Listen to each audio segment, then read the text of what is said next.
Data visualization is an important skill.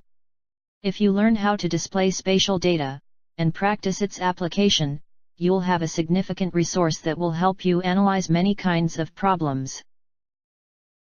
We're going to use Google Earth as our primary data visualization tool. Google Earth gives us fairly high-resolution images of almost every place on Earth. Google Earth provides us with a great backdrop on which we can show our data. We're also going to use a web-based program, GPS Visualizer, to manipulate our data so that it can be displayed on Google Earth. Let's get started by looking at a few examples. In this first example, you see locations which have been marked with colored dots.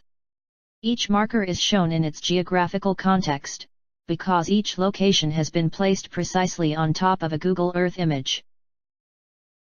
These markers might show sample locations, or the markers may indicate where information should be collected.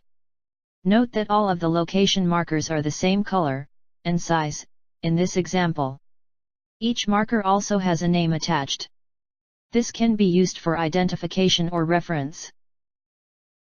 The resulting visualization can be analyzed in many ways. For example, you can confirm the distribution pattern of the markers. Or you can focus on the specific location of a particular marker. Or maybe you want to use this as a planning document, to show other people the locations which will be used in a future study. Even though this is a simple use of spatial data visualization, it is quite informative. You can see the overall distribution of the locations.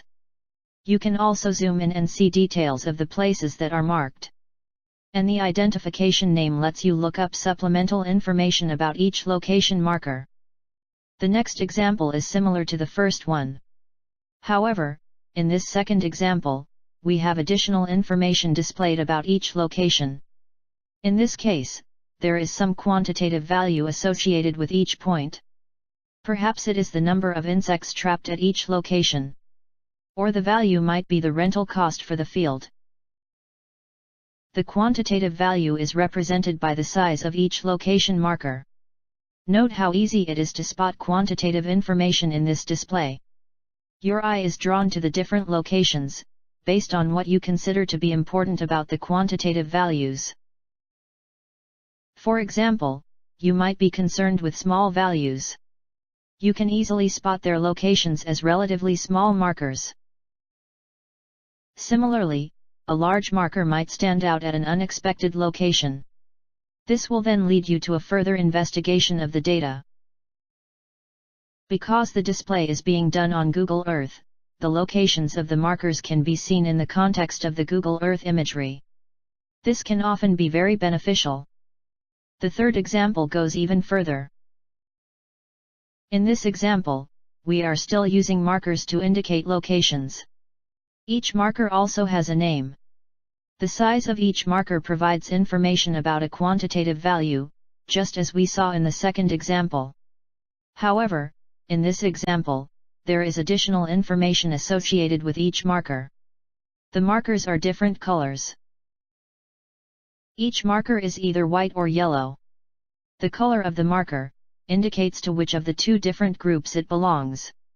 A yellow marker might indicate that the block has infected trees, while a white marker shows the location of non-infected trees. The important point is that you have two different attributes shown with each location marker, in addition to its identification name. One attribute can be quantitative information. This is shown as the size of the marker. The other attribute can be qualitative information, and this is shown as a color.